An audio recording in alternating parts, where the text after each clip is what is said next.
Ahí estamos. Para esta segunda parte del mismo tema, vamos a recordar un poquito de qué se trata este tema. Estuvimos revisando la semana pasada lo que en la Iglesia Católica se le llama el credo, pero no es un nombre exclusivo de la Iglesia Católica. El credo es, en el fondo, poder revisar aquello en lo que nosotros creemos, en qué creemos, cuál es nuestra convicción. Dice la Escritura que la fe es la certeza de lo que se espera, la convicción de lo que no se ve. O sea, estamos frente a cosas que no se ven, cosas que Dios nos ha revelado en su palabra, palabra reconocida por todo el mundo como la palabra de Dios, una palabra divina, una palabra especial. Y los creyentes tenemos la convicción de que estas cosas son ciertas y que han ocurrido, que están ocurriendo o que van a ocurrir.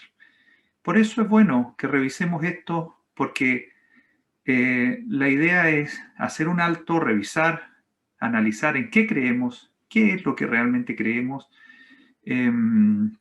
de alguna manera puede revitalizar nuestra fe y también puede activar algunas obras, algunas acciones que sean consecuentes con lo que nosotros creemos.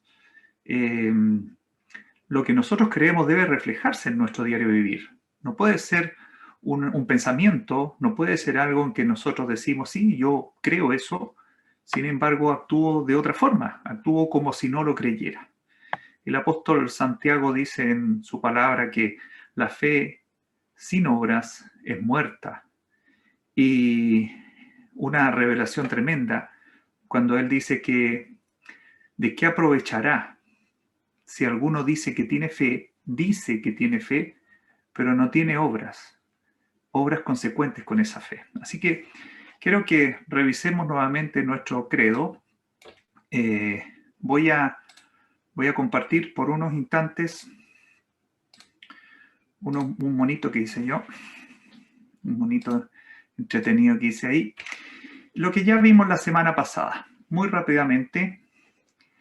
Primero, los creyentes creemos firmemente que la Biblia es la palabra de Dios.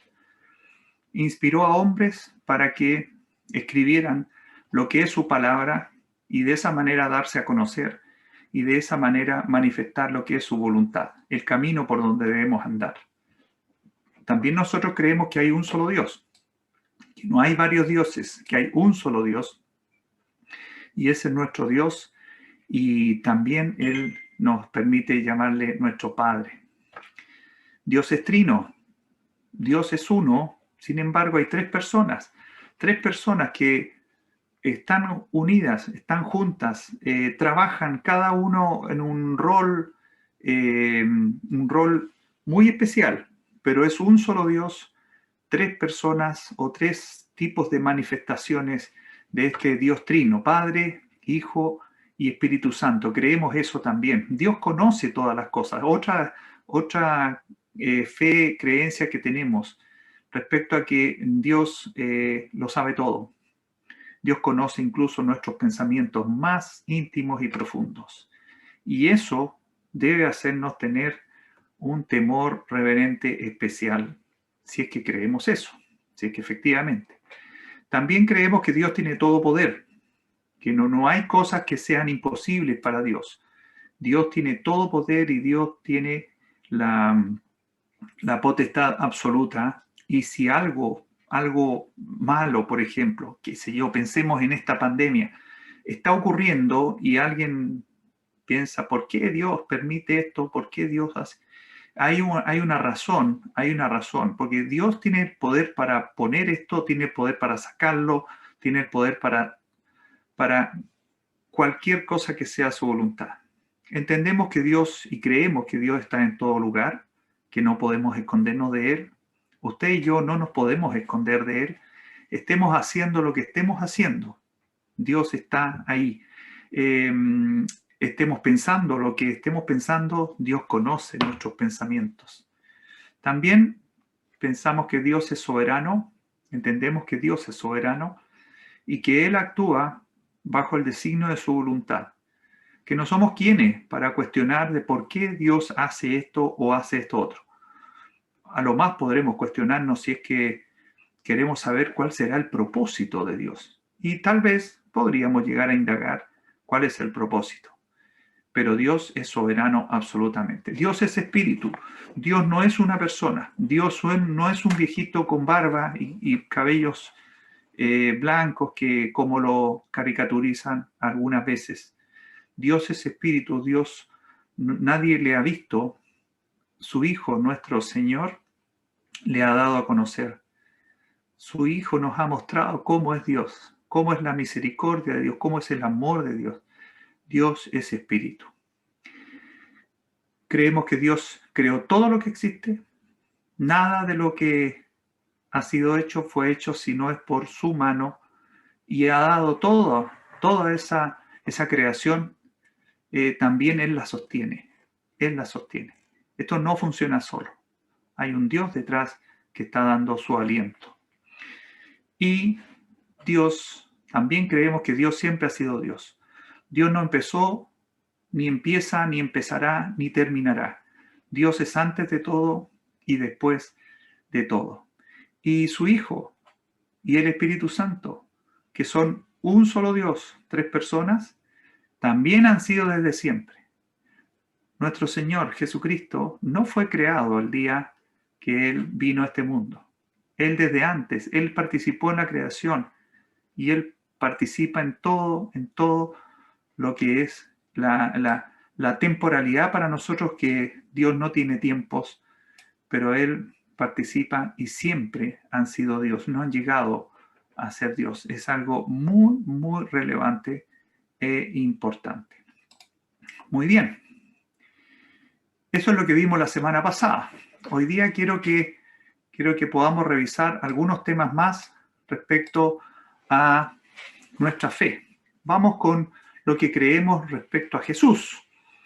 ¿Qué creemos respecto a Jesús? Ya vimos Dios muy, muy, muy detalladamente. Vamos con Jesús. Nosotros creemos que Jesucristo, nacido de una mujer seleccionada por Dios, nosotros creemos que Jesús es Dios. Jesús no llegó a ser Dios, no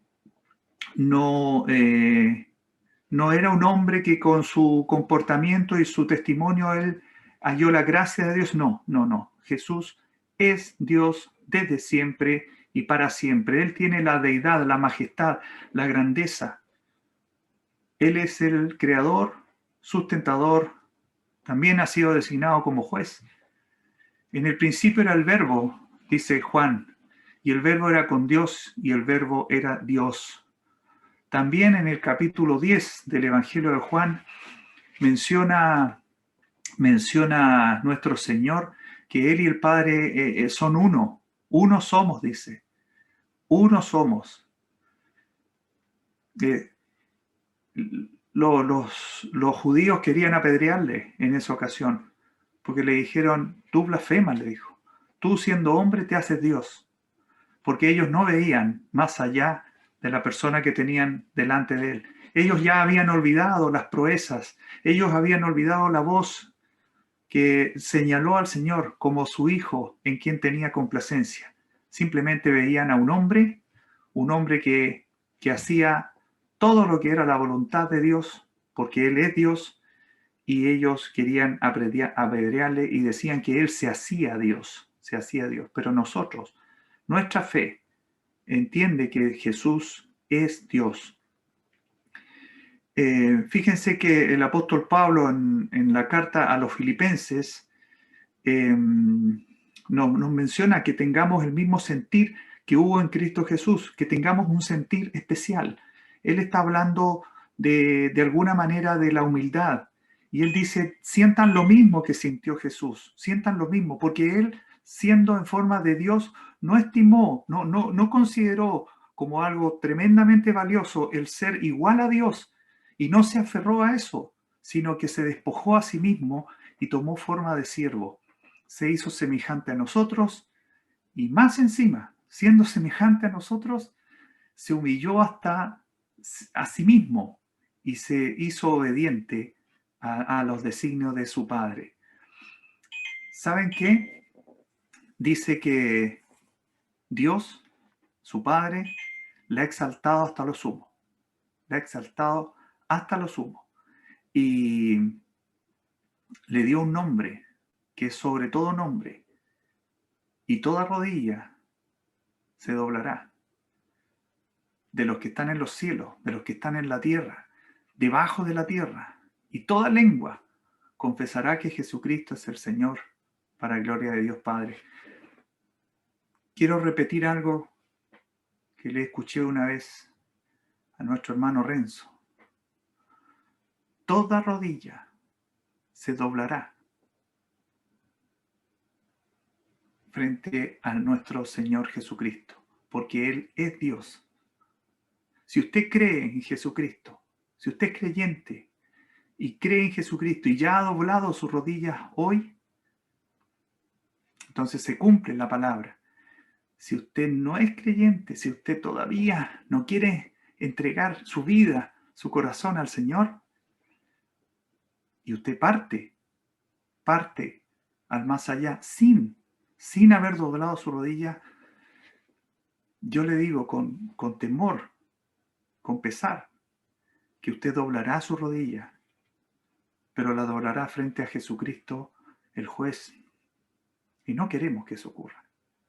Obtenga esta fe.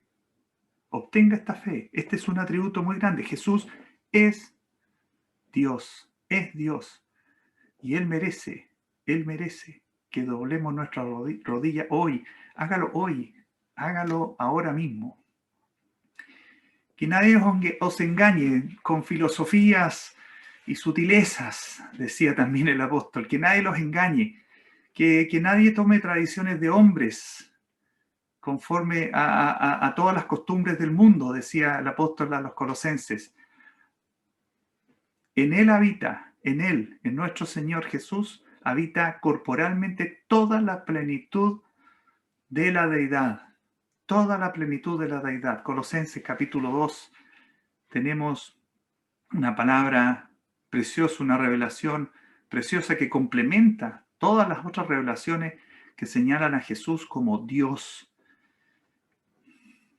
En Hebreos, que es una carta excepcional, Hebreos es una carta excepcional que nos conecta de alguna manera, conecta al mundo judío con el mundo cristiano, de alguna manera cierra tradiciones judías y las cierra en Cristo y las muestra que en Él se cumplen todas las promesas. La carta a los Hebreos menciona el autor, que no sabemos quién es, más del Hijo dice, Hebreos capítulo 1 y versículo 8, más del Hijo dice, tu trono, oh Dios, por el siglo del siglo, cetro de equidad, es el cetro de tu reino. Ningún otro ha sido señalado de esta forma. Jesús es Dios, forma parte de nuestra creencia. ¿Saben qué? Este Dios se convirtió en un ser humano. Él vino a habitar con nosotros. Vino a habitar con nosotros. Se convirtió en ser humano. ¿Pero cómo puede ser esto? Se convirtió en ser humano. Dice en Juan capítulo 1, versículo 14, que aquel verbo fue hecho carne y habitó entre nosotros. Pero dice que vimos su gloria. Vimos su gloria. Los apóstoles fueron privilegiados en ver.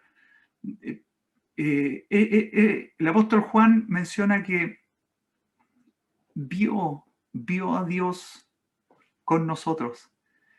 Él vio su gloria, vio la gloria como del unigénito del Padre.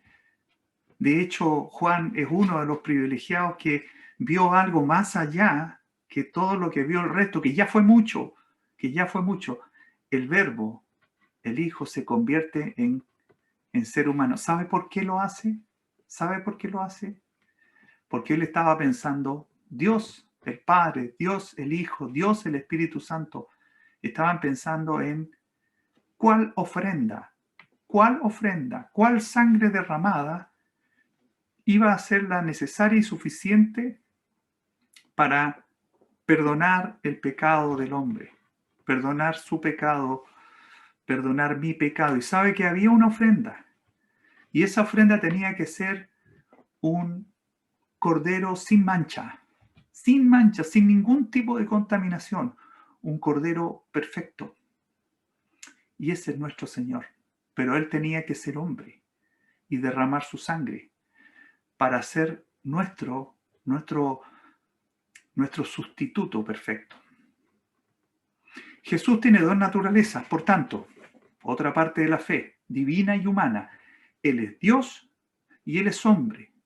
Él nunca dejó de ser Dios, pero Él tomó un cuerpo de hombre y se identificó con nosotros. Por eso nosotros no solo creemos que tiene dos naturalezas, divina y humana, sino que entendemos y creemos firmemente que Él es la ofrenda perfecta y la única ofrenda. No hay otro, no hay otra forma de limpiar el pecado, de que Dios perdone nuestros pecados, que nos vea justificados, que nos vea que un sacrificio sea de olor grato para Él. Ningún sacrificio que hagamos nosotros es de olor grato. El sacrificio que hizo su Hijo es el único de olor grato. ¿Por qué? Porque en Él habita corporalmente toda la plenitud de la deidad. ¿Sabe que este sumo sacerdote nos convenía? Nos convenía. Teníamos una necesidad de un sumo sacerdote que no necesitara, cada vez que iba a ofrendar, primero hacer un sacrificio por sí mismo y luego hacer un sacrificio por los que estábamos ahí, implorando el perdón. Nos convenía un sumo sacerdote que no necesitara hacer sacrificios por sí mismo, sino que hiciera un sacrificio, uno solo, perfecto, no una vez al año, no una vez a la semana, no una sola vez y para siempre. Nos convenía sumo sacerdote. Y Jesús, el Cristo, es el sumo sacerdote perfecto. Él entró con su sangre limpia. Él entró con su sangre al trono de la gracia, al altar del sacrificio. Hebreos nuevamente, capítulo 7. Ven cómo conecta la epístola a los hebreos, conecta los sacrificios interminables del Antiguo Testamento con el único sacrificio verdadero, válido y permanente, que es el sacrificio de Cristo. Jesús tiene dos naturalezas, divina y humana. Bueno, ya lo hemos mencionado, pero nosotros creemos y entendemos de toda la Escritura que Jesús no tuvo pecado. No tuvo pecado. Él jamás hizo pecado. Cuando el ángel anuncia la concepción de esta criatura en el vientre de María, le dice que el Espíritu Santo vendría sobre ella y que el poder del Altísimo la cubriría con su sombra. Dice que por lo cual también el santo ser que nacerá será llamado Hijo de Dios. El santo ser. Él es el único ser humano que no nació de pecado, porque nació de la simiente de Dios directamente. Ese cuerpo fue especialmente preparado para Él, y en Él habita toda la plenitud de la deidad. Era una condición absoluta para que Él pudiera ser la víctima perfecta, impecable, porque es Dios con nosotros, Dios con nosotros. Dice el apóstol Pedro en su primera epístola que el Señor no hizo pecado, ni se halló engaño en su boca. No hizo pecado y no se halló engaño en su boca. ¿Quién me redarguye de pecado?, preguntó una vez. Jesús no hizo pecado. Forma parte nuevamente de nuestro credo. ¿Sabe que con todas las condiciones que ya hemos hablado de lo que creemos de Jesús, nosotros entendemos que Jesús es el único camino a Dios el Padre? Esa es la voluntad de Dios. Dios lo señaló de esta forma. En el Antiguo Testamento Dios preparó el escenario. Designó sacrificios de víctimas, de corderitos, de palomas, pero todas ellas apuntaban al sacrificio perfecto de su Hijo. Todo ello apuntaba a Él, porque esos eran sacrificios que tenían una duración corta en el tiempo. No duraban mucho y había que volver a hacerlo y volver a hacerlo. Y día tras día estaban en el templo, en el altar, haciéndolo. Y el Señor prepara el camino, Dios prepara el camino y nos señala que Jesús es el único camino a Dios el Padre, un camino efectivo, un camino que no vuelve atrás, un camino que no necesita repetición. El sacrificio de Jesús es el único. Él es la puerta, el camino es el señalado. ¿Sabe que, bueno, Jesús lo mencionó en los varios yo soy que tiene en el Evangelio de Juan? Él menciona que Él es el camino, es la verdad y la vida, y que nadie viene al Padre, dijo, sino por mí. Nadie viene al Padre. Nuestra fe está basada en que el camino a Dios, el Padre, es Jesús, y es el único camino. Es el único camino. Debes transitar ese camino. No hay otro camino. De alguna manera, sellando las características de lo que creemos de Jesús, podemos decir que Jesús es el Mesías, que es algo que el pueblo judío no cree. Y saben que es algo que muchas personas no creen, que Jesús es el Mesías. El Mesías es aquel enviado por Dios y es aquel que nos puede liberar de la esclavitud. ¿De la esclavitud de qué? La esclavitud del pecado. Esa es la esclavitud más seria y que nadie nos puede liberar sino Él. Jesús es el Mesías. Si tantas personas pudieran creer esto, entonces se liberarían a sí mismas, porque muchos quieren salvarse solos. Pretenden con un buen comportamiento salvarse, y nosotros entendemos, el pueblo cristiano entiende que el buen comportamiento no salva. El buen comportamiento es una consecuencia de ya haber sido salvado por el Mesías, pero el buen comportamiento no salva. Nosotros creemos que Jesús es el Mesías. Cuando Jesús se encontró con esa mujer en el pozo y le dijo, sé que ha de venir el Mesías, le dijo ella, llamado el Cristo. Cuando Él venga nos declarará todas las cosas. Y el Señor Jesús ya le había estado declarando muchas cosas y le dijo, yo soy el que habla contigo. ¿Y saben qué?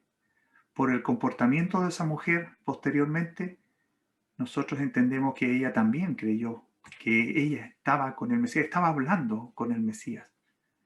Esperamos que usted reconozca también que Jesús es el Mesías. Usted y yo no somos el Mesías. El pastor, el sacerdote, esta persona que habla bien, no es el Mesías. Jesús es el Mesías. Jesús es el Mesías. Cuando el Señor en la sinagoga lee al profeta Isaías y lee y dice, el Espíritu del Señor está sobre mí, por cuanto me ha ungido para dar buenas nuevas a los pobres. Me ha enviado, esa es la palabra, enviado, a sanar a los quebrantados de corazón, a pregonar libertad a los cautivos y vista a los ciegos, a poner en libertad a los oprimidos, a predicar el año agradable del Señor. Ese es el Mesías. Y creemos que solo Jesús es el Mesías, que no hay otro Mesías y que ya vino, y que ya viene y espera por ti. ¿Tú ya le reconoces como el Mesías? Hazlo ahora mismo. Fíjense que veamos respecto al Espíritu Santo. El Espíritu Santo nosotros creemos que es Dios, es parte de la Trinidad, es aquel que vive en nosotros hoy, en los creyentes. No entendemos cómo lo hace, vive en nosotros. Seguramente usted, hermana, hermano, lo ha sentido al Espíritu Santo. Lo ha sentido cuando le habla en su mente, en su corazón le habla. Le dice, haz esto, o le dice, sabes que eso de ahí no lo hagas. Y a veces no le hacemos caso. El Espíritu Santo es Dios con nosotros. Es Dios con nosotros. Dice el Señor que Él iba a enviar al Espíritu Santo. Lo iba a enviar desde el Padre, el Espíritu de verdad, el que procede del Padre, y que Él, ¿saben el trabajo principal? Él dará testimonio de mí, dice. Dará testimonio de mí. El Espíritu Santo no es una fuerza, algo misterioso. Es un ser viviente. Es un ser viviente y está presente en la iglesia. Es un ser que vive, que habla, que consuela, que alerta. En los Hechos de los Apóstoles hay unas manifestaciones explícitas del Espíritu Santo. Yo sé que usted y yo probablemente hemos tenido manifestaciones del Espíritu Santo y no estoy hablando de pensar que estamos como flotando o que empezamos a saltar o que entramos en éxtasis o que hablamos en un idioma raro que nadie entiende. No estoy hablando de ese tipo de manifestaciones que en algunas iglesias se practican y que tenemos alguna opinión nosotros al respecto. Estoy hablando de ese espíritu que te habla en lo más profundo de tu corazón. Te habla y te busca volver al camino, porque somos buenos para apartarnos del camino. El Espíritu Santo es un ser viviente. Fíjense, en Hechos de los Apóstoles hay muchas ocasiones en que el Espíritu habló directa y explícitamente. Por ejemplo, en Hechos capítulo 13 dice que el Espíritu Santo le dijo, apartadme a Bernabé y a Saulo para la obra a que los he llamado. ¿Cómo habrá sido eso? ¿Cómo habrá sido esa revelación? En que el Espíritu Santo señala a Bernabé y Saulo, que se iba a llamar Pablo después, cuando Felipe estaba y va a donde el etíope, y el Espíritu dice que le dijo, acércate y júntate a ese carro. ¿Le ha pasado a usted que de pronto siente el impulso y dice, voy a ir a hablarle del Señor a esa persona? ¿Sí? ¿Cree usted que es el Espíritu Santo que le está diciendo a usted, lo está empujando? Estoy seguro que es el Espíritu Santo. Mientras Pedro pensaba en la visión, ¿se acuerdan cuando tuvo esa visión? Le dijo al Espíritu, he aquí, 3 hombres te buscan. 3 hombres te buscan. El Espíritu está con nosotros, hermanas, hermanos. Nosotros creemos firmemente que el Espíritu está, que vive en nosotros, está con nosotros y nos habla, nos frena, nos dice que vayamos, nos dice que mejor no vayamos. Mire, Hechos capítulo 16, tengo otro texto por ahí, y atravesando Frigia y la provincia de Galacia, les fue prohibido por el Espíritu Santo hablar la palabra en Asia. Alguna razón, motivo tiene que haber habido, pero les fue prohibido por el Espíritu Santo. Entonces el Espíritu Santo les dijo, pasen de largo, no vayan allá, no, sigan a este otro lugar. Un poquito más adelante dice que llegaron a Misia, intentaron ir a Bitinia y el Espíritu no se los permitió. Podrá usted tener su opinión, yo podré tener mi opinión, pero ¿cómo no ir allá? Intentaron ir a Bitinia, ¿y cómo se los habrá impedido? ¿Cómo se los habrá impedido? Bueno, no importa el cómo, ni el por qué. Lo que importa, de nuevo, es que el Espíritu Santo no es una fuerza, es un ser viviente y vive con nosotros. Sigamos, tenemos credo para rato. A ver si alcanzamos el día de hoy. Yo espero que alcancemos el día de hoy. Nuestra fe respecto a nosotros mismos, al ser humano y nuestra relación con Dios. ¿Qué creemos nosotros de nosotros y nuestra relación con Dios? Bueno, una de las primeras cosas que le tengo que decir es que nosotros creemos a la luz de la palabra que todos los seres humanos hemos pecado. No hay otro como el Señor. El Señor es el único ser humano que es Dios y hombre, pero el resto, todos los seres humanos, hemos pecado. Es nuestra condición. Si usted no cree eso, entonces usted todavía está muy lejos de acercarse a Dios, porque es la condición inicial. Yo debo reconocer que he pecado. Es mirarse al espejo, pero al espejo de Dios, no al espejo que tengo yo, o como ese cuento que tenía un espejo que le decía que era la más linda. ¿Sí? ¿Se acuerda de ese cuento? Bueno, a lo mejor yo tengo un espejo y yo me miro a mí mismo y me encuentro lindo, impecable, me encuentro bueno. Dice, no pasa, no pasa. El creyente, parte de su credo es entender que pecamos. Todos pecamos y estamos destituidos de la gloria de Dios. Por lo tanto, no podemos acercarnos a Dios si no es a través de lo que Dios ha señalado. El hombre no ha evolucionado. Otra cosa interesante que creemos, no le damos muchas vueltas a esto, pero el hombre no evolucionó, él fue creado por Dios. Nosotros creemos que fuimos creados por Dios, que Dios creó a Adán, a Eva, y ellos, y somos todos descendencia de ellos. Nosotros no creemos que hayamos evolucionado, porque eso hace una suerte de negación de Dios. O sea, en la creación del ser humano, ¿participó Dios o no participó Dios? Por supuesto que participó. Él es el principal actor, Él es el creador, es quien nos sustenta, Él es. Nosotros fuimos creados a su imagen y semejanza, a su imagen y semejanza. Bueno, mucha gente piensa que hemos venido evolucionando desde una molécula, desde una bacteria o desde algo y terminamos siendo lo que somos hoy. Y en esa teoría no hay Dios.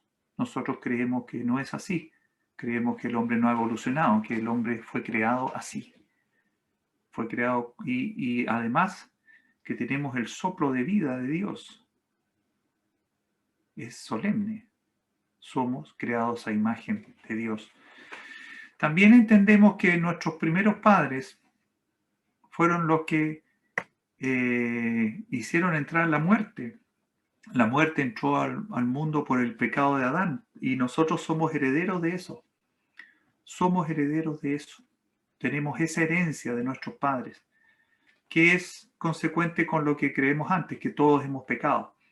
Nosotros hemos pecado desde el principio porque nacimos de una ascendencia que pecó y la muerte entró al mundo por el pecado de Adán.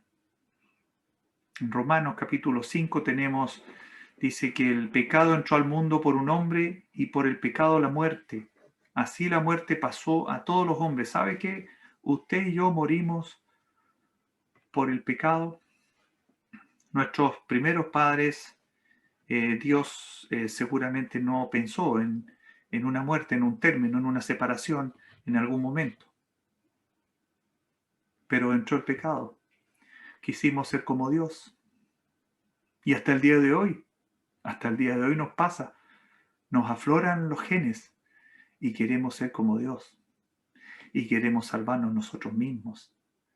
Pero nuestra fe nos explica que no hay razón para seguir eso. Jesús es el camino y la salvación. Este pecado nos separa de Dios.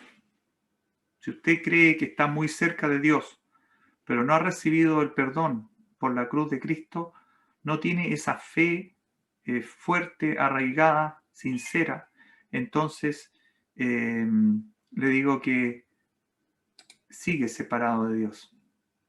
Para Dios, usted está muerto. La muerte es separación.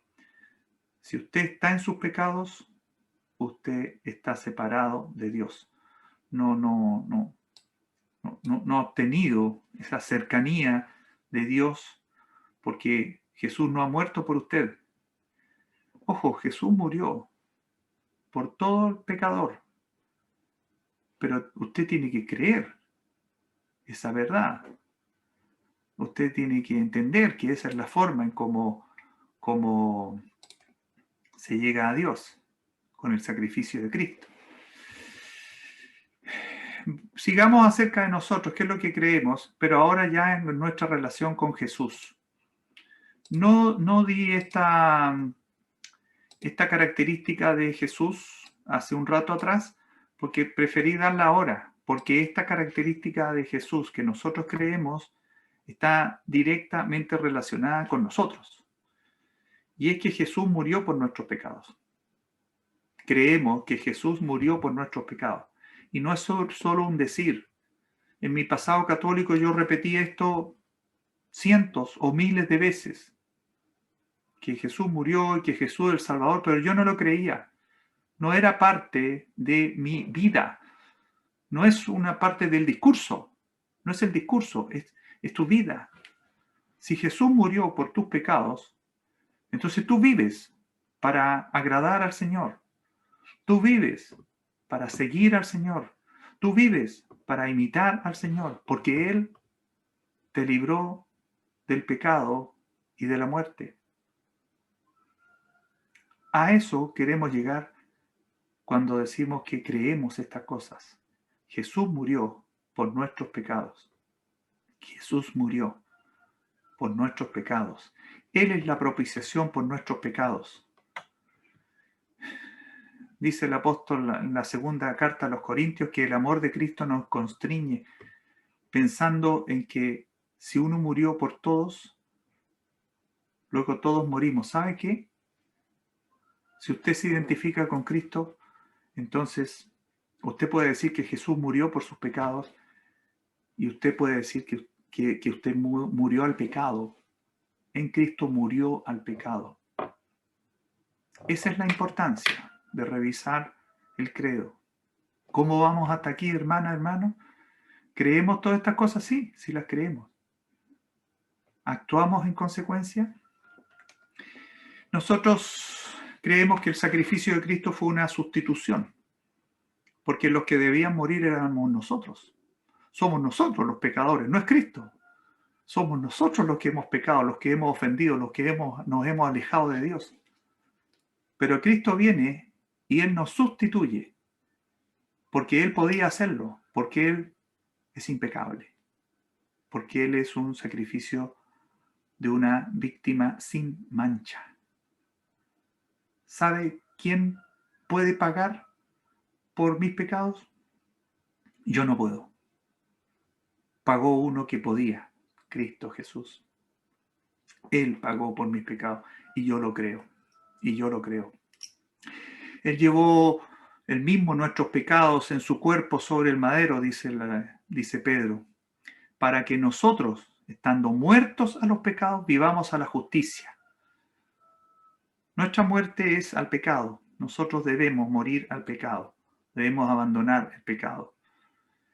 No es tarea fácil. Este cuerpo nos invita a seguir en esa condición. Pero si creemos firmemente que Jesús hizo una sustitución y Él se pone en el lugar nuestro, entonces debemos vivir una vida diferente. una vida que entiende que Jesús murió por nuestro pecado y que Él es nuestra sustitución.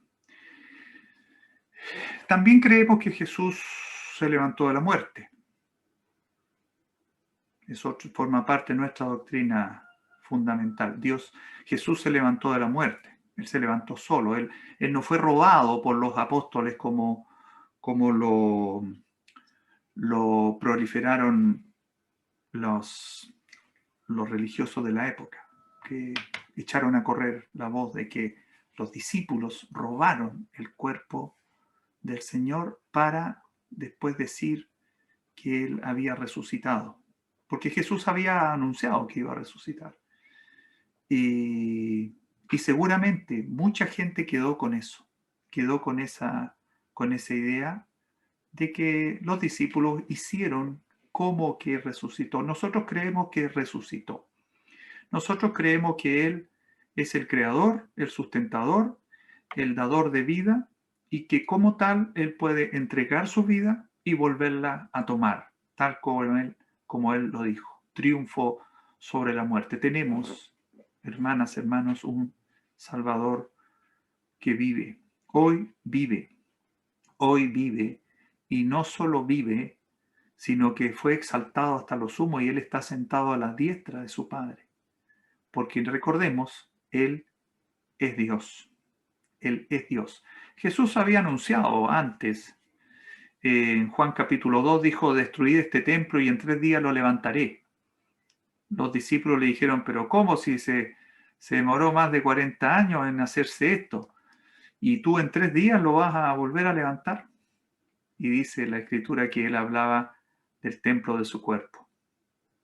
Cuando Él resucitó, los discípulos se acordaron de lo que había hecho y creyeron la Escritura. Y creyeron. Los discípulos, hemos hablado otras veces que varios discípulos, por ejemplo entre ellos Pedro, al parecer fue casi creyente hasta que el Señor resucitó, hasta que el Señor ascendió a los cielos. Recién ahí vino a entender lo que era creer en Cristo, lo que era que Dios nos había visitado. La fe, hermanas, hermanos, viene primero por el oír. Tú oyes, pero parece que nos cuesta mucho asimilar esto de creer firmemente que algo es así. Los discípulos, los apóstoles también lo mostraron. Y nosotros no somos mejores que ellos, nosotros nos pasa también lo mismo, nos pasa también lo mismo. Yo le invito, hermana, hermano, si algo usted no lo cree realmente, entonces que indague, que revise la Escritura y que pueda asimilarlo en su vida. Para creer hay que tener la convicción absoluta. Y cuando tú tienes una convicción, entonces tú actúas absolutamente en consecuencia. Creemos que la salvación es un regalo de Dios, que la salvación no se obtiene por méritos, por cosas buenas que usted haga, por esfuerzos que usted haga, no se obtiene pagando ni retribuyendo nada. Entendemos que la salvación es inalcanzable para el ser humano y por lo tanto necesitábamos que Dios nos la regalara. Eso se llama la gracia. La gracia. Y Dios nos regaló la salvación. Pero muchos de nosotros porfiamos por años. Fuimos porfiados por años. Y no queríamos recibirla. Es como cuando a usted le van a regalar algo y usted no quiere. No, ¿cómo me va a dar eso, hombre? ¿Cómo? No, si yo puedo. Yo puedo. ¿Se ha fijado cuando van a comer y alguien dice, ya, yo pago? No, ¿cómo se te ocurre? Me vas a ofender. Si... Mire, sabe que eso también nos pasa con esta salvación que Dios regala. Parece que no la queremos recibir, queremos hacer algo para ganarla. Romanos capítulo 4 dice que mas al que no obra sino cree en aquel que justifica al impío, su fe le es contada por justicia. La fe no se paga con obras, es con fe. Dice en Romanos capítulo 6 que la dádiva de Dios es vida eterna en Cristo Jesús. Dádiva, regalo. Pero ¿cómo va a ser gratis sin hacer nada? Decía mi madre, católica, hasta casi el último momento de su vida. ¿Cómo no voy a tener que hacer nada y Dios me va a regalar el cielo? Sí, pues, se lo regala. Lo único que le pide es que usted se humille y que yo me humille y que reconozcamos que no, nada de lo que hagamos vale, que es pura inmundicia lo que nosotros hacemos, porque está impregnada de pecado. La salvación es un regalo de Dios. Por gracia somos salvos por medio de la fe. Y no es de nosotros, es un don de Dios. Quiero contarles un par de cosas más que son parte de nuestra fe. Hay un lago de fuego. Nosotros entendemos que hay un lago de fuego. Usted le podrá llamar infierno, le podrá llamar perdición eterna, no importa el nombre. La Escritura habla del lago de fuego. Y es un lugar donde se aplicará la justicia. Es el destino del incrédulo, es el destino para usted y para mí si no hemos creído en Cristo. Ese es el destino. No se va a salvar después. No van a rezar por usted y se va a salir de ese destino. Ese es el destino si usted o yo no hemos creído en el Salvador que Dios designó. Y es muerte eterna, separación absoluta de Dios para siempre. No hay Dios ahí. Hay muchos pasajes. Mateo 25, en Apocalipsis 19. Pero los cobardes, dice 21 Apocalipsis, pero los cobardes, los incrédulos, los abominables, los homicidas, los fornicarios, los hechiceros, los idólatras y todos los mentirosos tendrán su parte en el lago que arde con fuego y azufre, que es la muerte segunda. No nos agrada el lago de fuego. Creemos que los creyentes no vamos al lago de fuego, que el Señor nos libró de esa condenación. Pero tenemos que decirle, amiga, amigo, que creemos que el lago de fuego existe y que todo aquel que no cree en Cristo va a ir a ese lugar. No queremos que nadie vaya ahí. Y Dios tampoco. Por eso le estamos mostrando de qué se trata nuestro credo. Porque queremos que usted salga de ahí, se escape de ahí. Si usted rechaza a Cristo, irá al lago de fuego. Está establecido. Vi un trono blanco y al que estaba sentado en él, dice Apocalipsis 20, de delante del cual huyeron la tierra y el cielo, y ningún lugar se encontró para ellos. Escuche bien, y vi a los muertos, grandes y pequeños, de pie ante Dios. ¿Muertos de pie? ¿Cómo es eso? Porque cuando usted parta de acá, no se termina todo.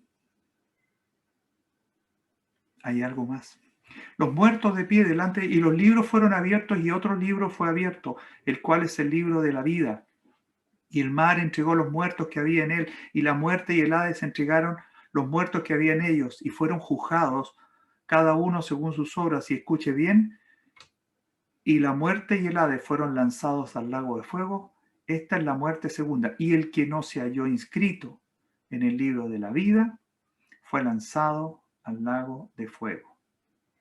No dice que los malos, no dice que los malos, porque sabe que habemos un montón de malos que vamos a ir al cielo, no vamos a ir al lago de fuego. Habemos un montón de malos. Somos malos. Pero Dios nos sacó de ahí, nos salvó, nos rescató. Confiamos en Él. Creímos que la cruz de Cristo era para mí también. Estos somos los malos que hemos sido perdonados. Los otros malos, los que no han querido recibir el perdón, que no han querido recibir el regalo, esos son los que van a ir allá al lago de fuego. Jesús regresará. Otro credo. Jesús regresa. Jesús viene otra vez. Viene a buscarnos. Habrá un rapto. Habrá un momento en que el Señor va a venir a las nubes y nos va a sacar de aquí. Lo creemos firmemente. Si usted y yo, hermana, creemos que eso va a ocurrir, debemos estar preparados.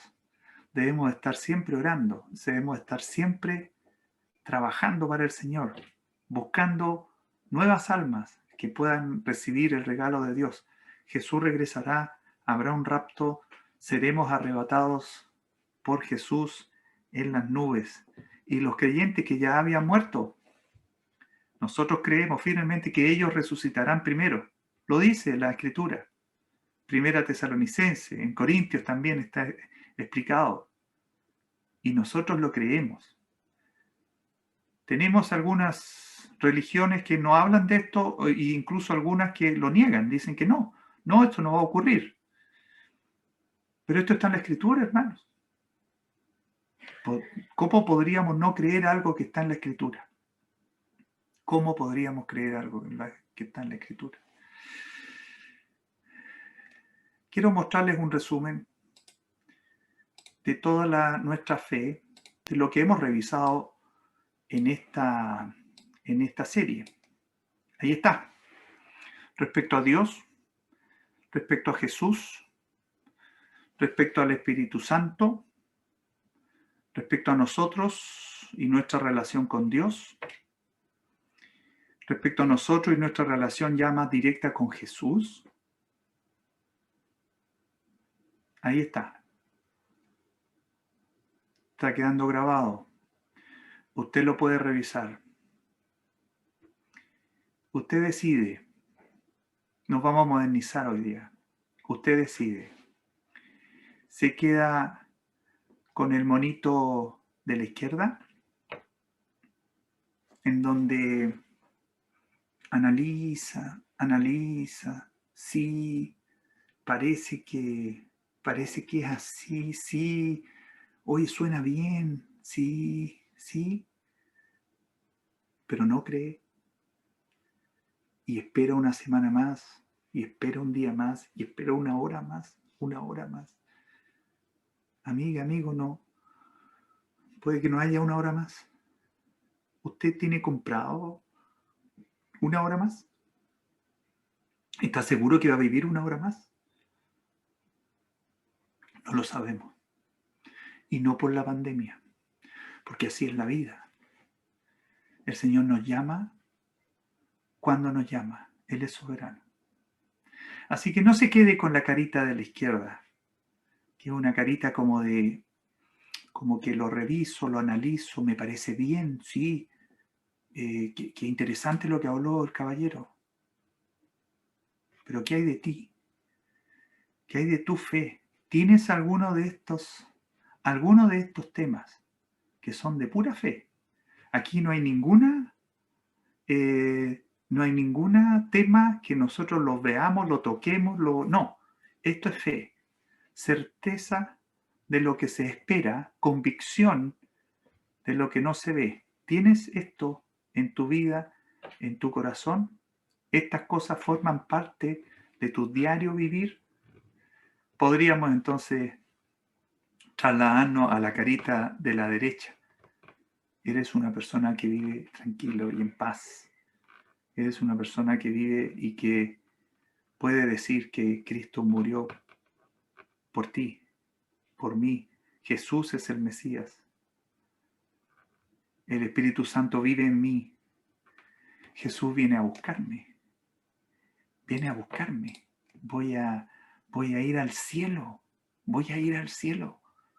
Pero ¿cómo si yo soy como soy? Sí, pero Jesús me va a llevar al cielo porque su sangre se derramó por mí, porque soy un pecador. Crea en el Señor Jesucristo. Juicio para usted, juicio final, lo que está allá abajo, no va a haber. ¿Sabe por qué no va a haber juicio final? Porque ese juicio ya fue hecho, fue ejecutado y fue castigado en Cristo Jesús. Si es que tú crees en Él. Si no crees en Él, entonces tu juicio final está pendiente y va a ocurrir. ¿Y sabes quién va a ser la víctima en esa ocasión? Vas a ser tú. no va a ser Cristo. Y si tú eres la víctima, tendrás una muerte eterna, una separación absoluta de Dios, completa, una separación para siempre. No queremos, no queremos que eso ocurra. Vamos a orar para terminar este tema tan relevante en la vida. Oremos, por favor. Padre Celestial, gracias te damos. Gracias, Señor, porque tú te has revelado a nosotros. Nos has dado tu palabra que nos muestra todo el plan que tú has trazado. Tu palabra que nos muestra cómo somos. Tu palabra que nos muestra hasta dónde podemos llegar. Tu palabra que nos muestra el amor que has manifestado dándonos a tu Hijo.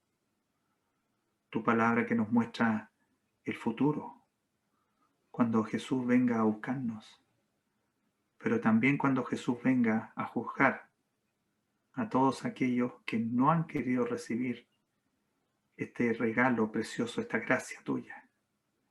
Te agradecemos, Señor, por la fe que tú has puesto en nosotros.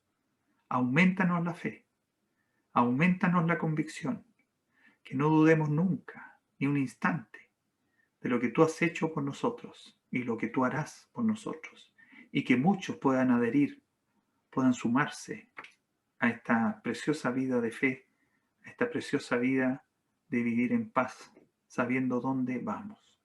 Te agradecemos por estos 2 domingos que hemos podido revisar lo que es nuestra fe. Te damos gracias y lo hacemos en el nombre del Señor Jesús. Amén.